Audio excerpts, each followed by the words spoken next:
भारत में एक नया बिल आया है जो ऑफिस के बाद काम पर फुल स्टॉप लगाने की बात करता है। तो ये बिल कैसे कर्मचारियों को काम के बाद वाली कॉल से राहत देगा, चलिए समझते हैं। ये बिल उस ऑलवेज ऑन कल्चर पर निशाना साधता है जहां काम पर्सनल टाइम में भी घुस आता है।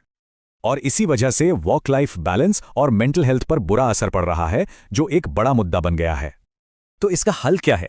राइट टू डिस्कनेक्ट बिल, जिसे सांसद सुप्रिया सुले ने पेश किया है। वैसे ये कोई नया आइडिया नहीं है।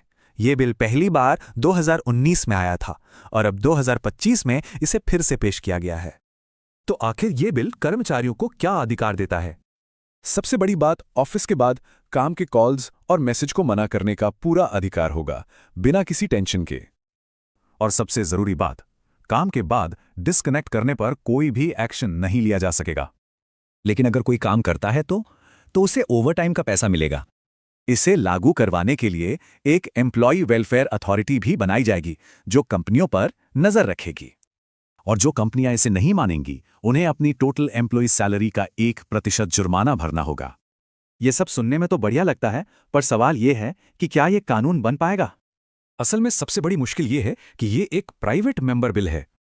अब ये जानना बहुत दिलचस्प है कि ये सरकारी बिल से कितना अलग होता है। असल में ऐसे बिल कानून बनाने से ज्यादा एक जरूरी मुद्दे पर बहस छेड़ने के लिए होते हैं। लेकिन ये बिल अकेला नहीं है, ये काम को लेकर हमारी सोच बदलने की एक बड़ी कोशिश का हिस्सा है।